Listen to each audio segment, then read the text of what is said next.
Aloha Hawaii, this is Pokalai Nui and you are listening to Hawaiian Potpourri. Welcome back to the program. Today is the 11th day of August. It's election day in the year 2012 and the time now is 31 minutes past the hour of 5 o'clock.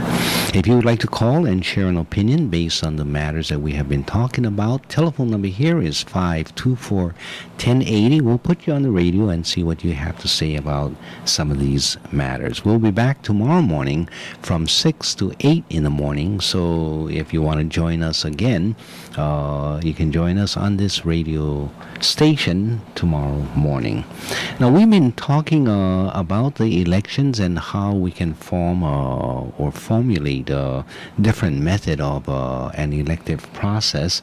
And of course, there's been many different topics that we could touch on, especially during these times. I haven't really focused too much, not recently, on the elections locally or what's going on in the United States of America.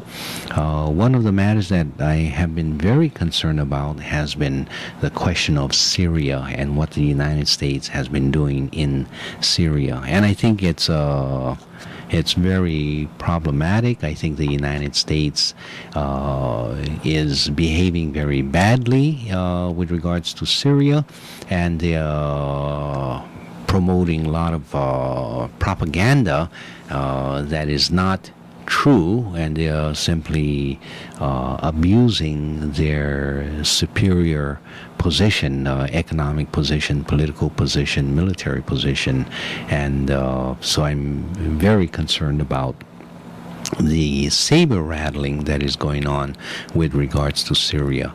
Just as similarly, I am concerned about the saber rattling that is going on with Iran and this talk about attack and supporting Israel should the Israelis decide to attack and essentially dictate American foreign policy in Iran, to attack Iran.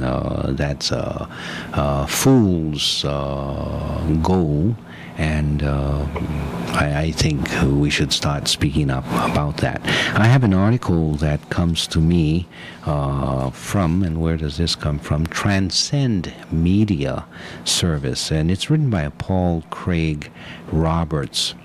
And so I wanted to share that article with you and invite your telephone calls with regards to this issue of Syria, which I don't think the media is giving appropriate coverage to.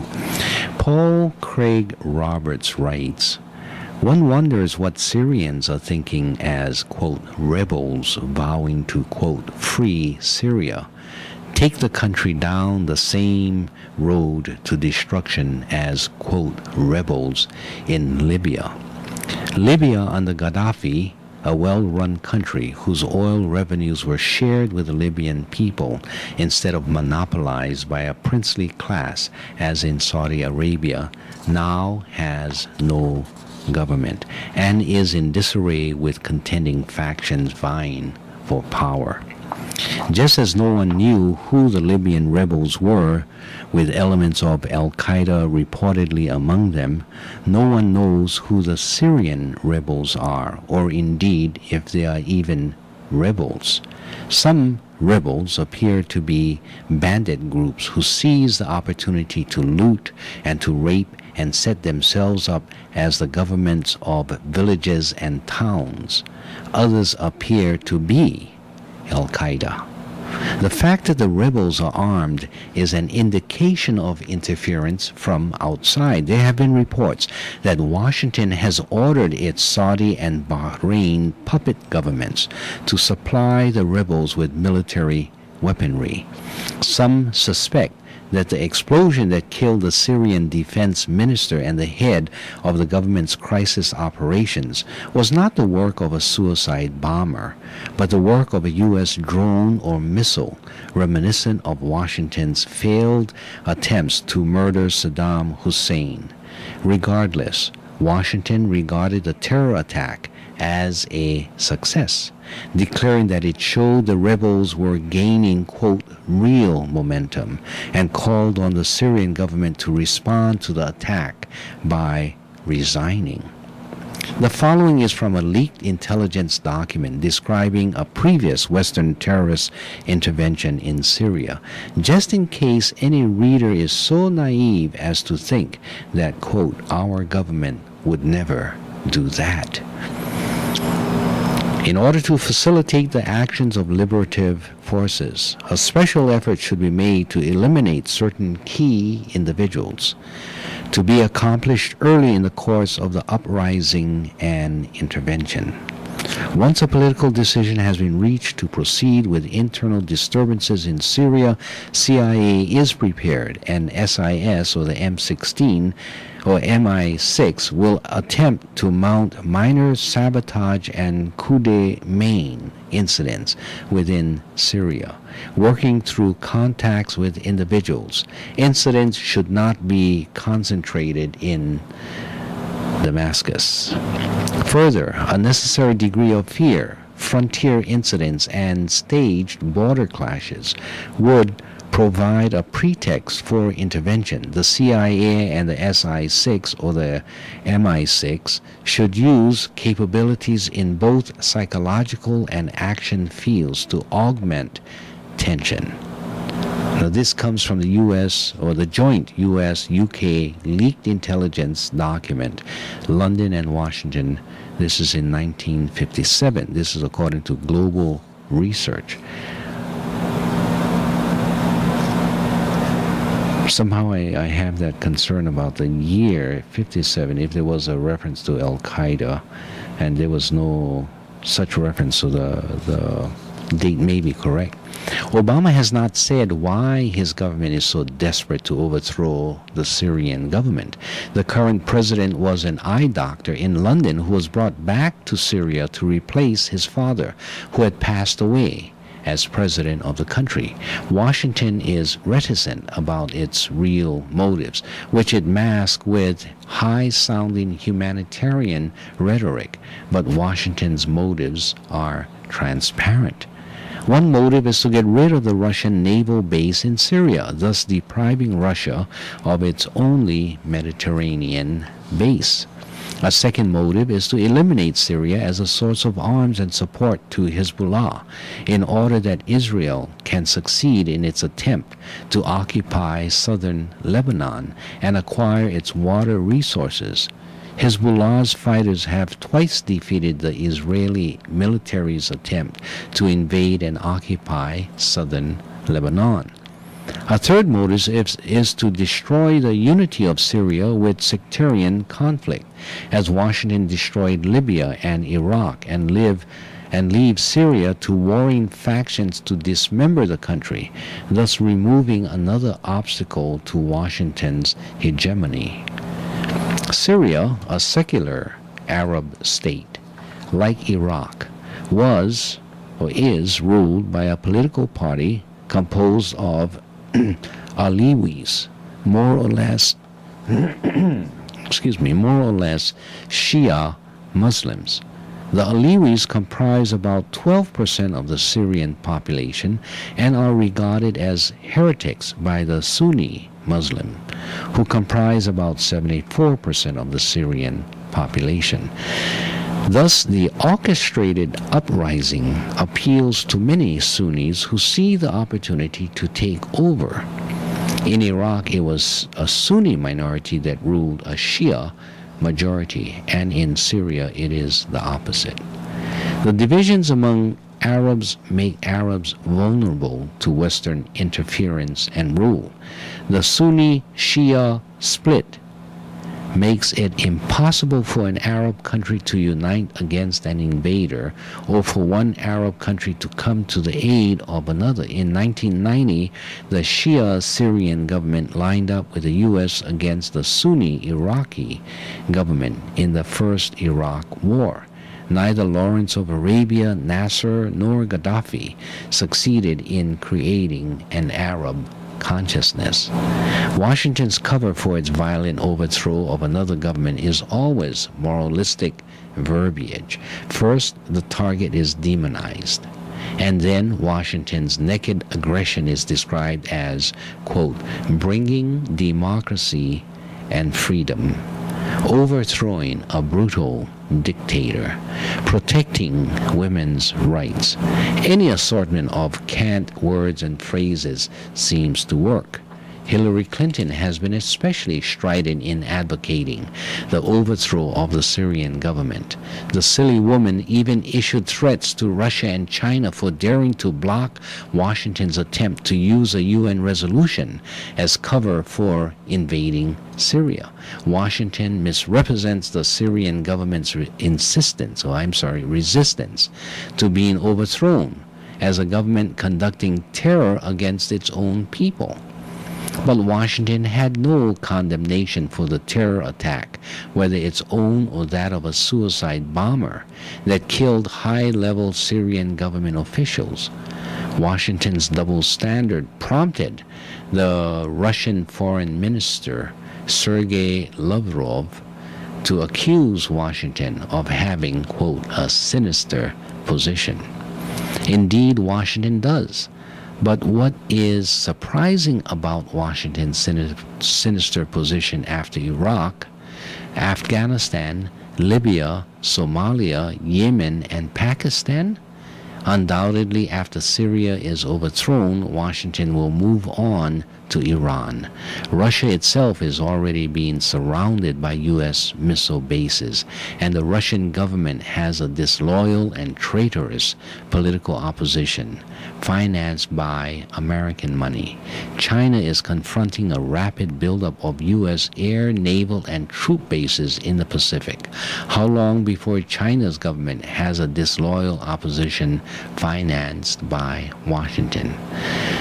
The hegemon is on the march, but what Syrian Sunnis see is a chance to overthrow the Alawite Shia. The Syrian Sunnis will ally with Washington despite the fact that Washington overthrew the Iraqi Sunnis. Few Arabs, it seems, mind being puppets of a foreign regime that hands out billions of dollars. Okay, I won't read the rest of the article, but I hope you get the general drift of it. The kinds of stuff that is happening in Syria is dastardly, with the U.S. Claiming that this is a civil war and other countries, or all countries, should stay out of the events occurring there, while they're sending their CIA and other agents into Syria and working with London to get in to Syria and try to support these rebels, giving them greater arms, and in the meantime conducting a publicity campaign, a propaganda campaign against the government of Syria. If the same events occurred in the United States, where you had people taking up arms and trying to take over government buildings or taking over cities and various territories, the U.S. government would act in not only the same way that the Syrian government is now acting, but probably even more viciously against its civilian rebels taking this rebellious course. In fact, when people are simply marching peacefully through the streets of the cities in the United States, they are all already being arrested. So this pretense of this high and mighty by Mrs. Clinton or even the President Barack Obama, I think it is very contradictory to what should be the appropriate action. Okay. If you would like to call and share an opinion on this matter, our telephone number here is 524-1080. It's 48 minutes past the hour of 5 o'clock. I just came across another, for me, interesting fact-checking article with regards to what is happening in the elections for today and perhaps for the general election, if the decision has not been made to elect a mayor in this current process. But anyway, this article dealing with fact check, PRP, Honolulu Rail gives many UH grads jobs. That's the impression that is going on in one of the advertisements on supporting of the rail. And what has happened is others have decided to check the facts about whether or not these folks really are having jobs. So it says our fact checks get a fact check. I'm sorry. Where is it? Okay. A recent Imua Rail commercial titled Local Jobs suggests that Honolulu Rail Project has generated a wealth of local jobs. The commercial touts the rail as benefiting Honolulu because it employs, quote, many University of Hawaii graduates. Rail has given many UH graduates like myself the opportunity to stay home and work, says one man featured in the spot, an engineer who's identified as Brandon Silva. Civil Beat has previously reported about the number of local jobs created by the rail project, but how many of them are UH grads? Imua Rail is a campaign of the Pacific Resource Partnership designed to promote the Honolulu Rail Project. PRP is a pro-rail union group associated with the Hawaii Regional Council of Carpenters Union. We first got in touch with the Honolulu Authority for Rapid Transit, that's HART, which already tallies the number of local jobs generated by rail. As of late April, that number was roughly 300, or about 60% of all the employees working on rail.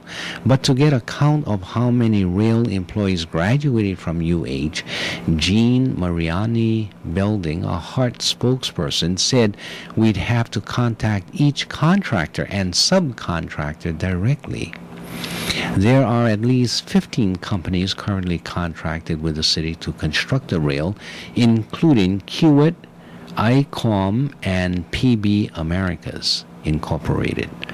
We reached out to about 7 of the companies, only 2 responded. One was Ansaldo Honolulu, the project's main contractor. Out of the 13 local employees Ansaldo currently employs for the rail project, only one is a UH graduate, according to company spokesperson Malia Jansen. The employee is an accountant who majored in math. The company also employs one Pacific University graduate. The other contractor that we heard back from was Kiewit.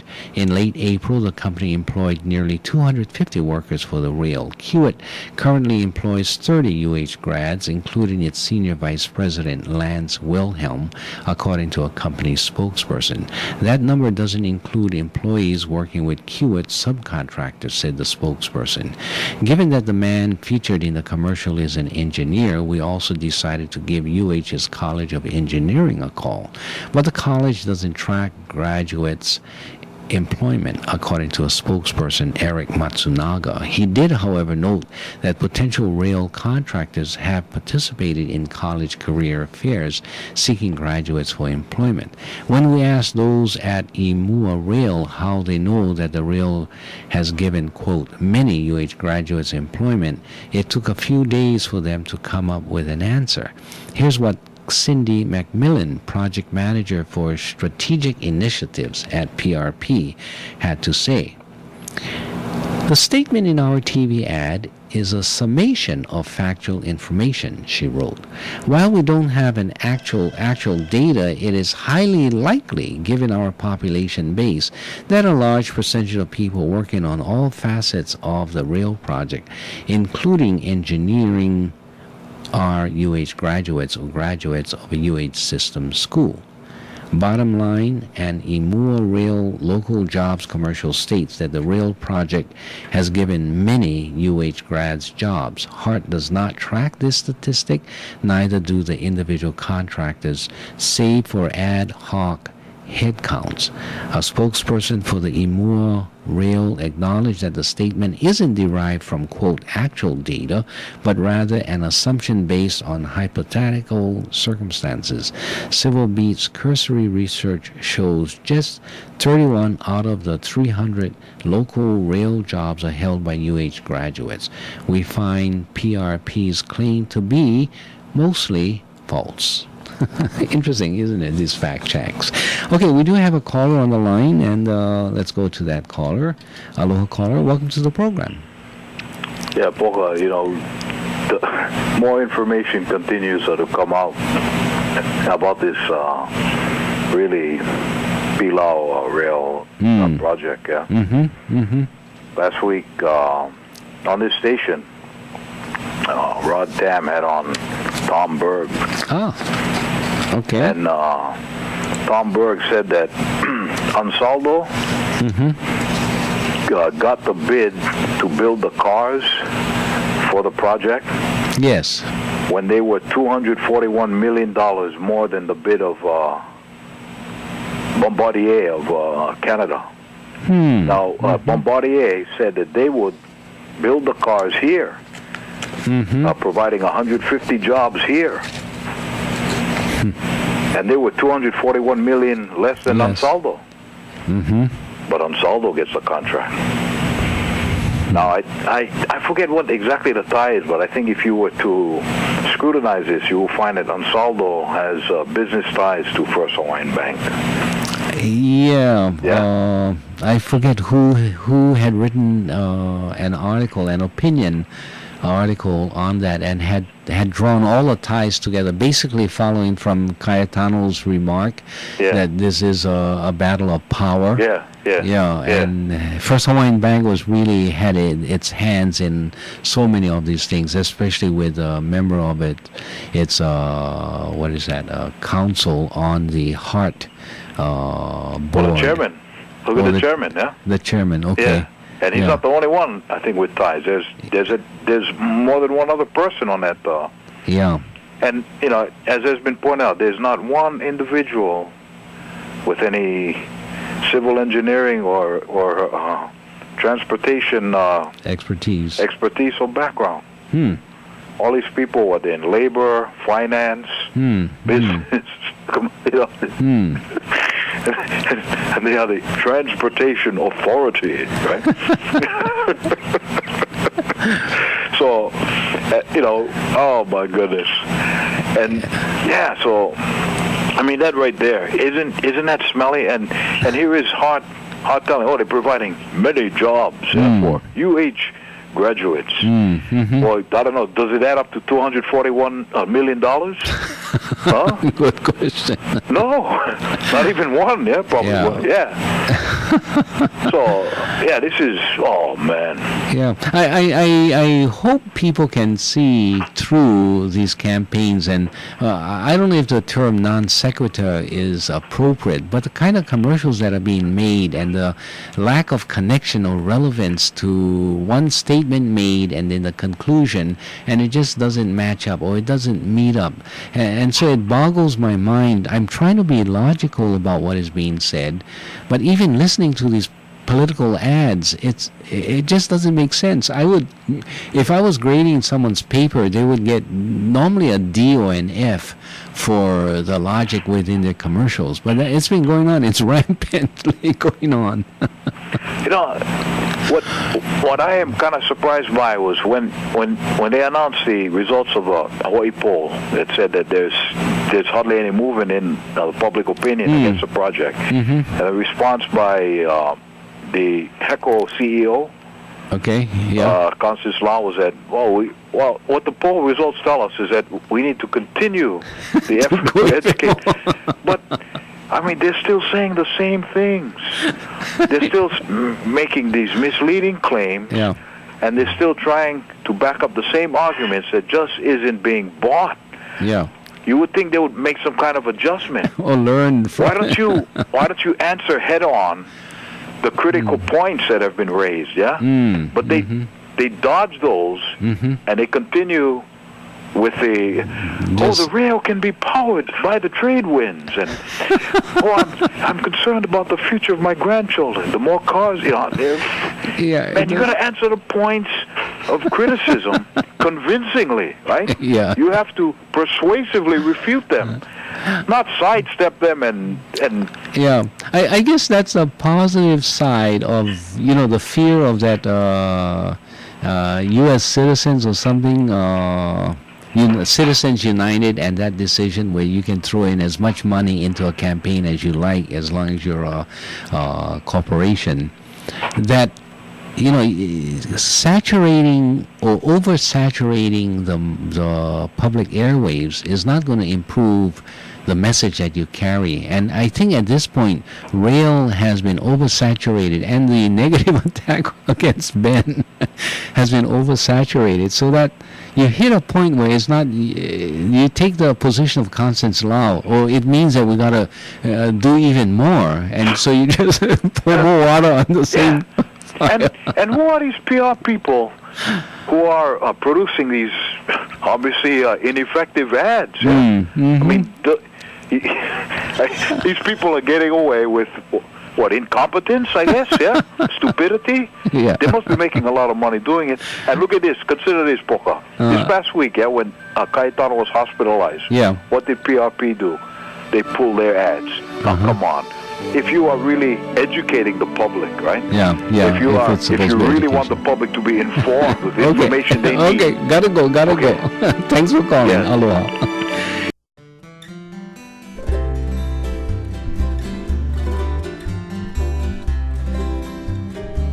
Kaulana na pua o Hawaii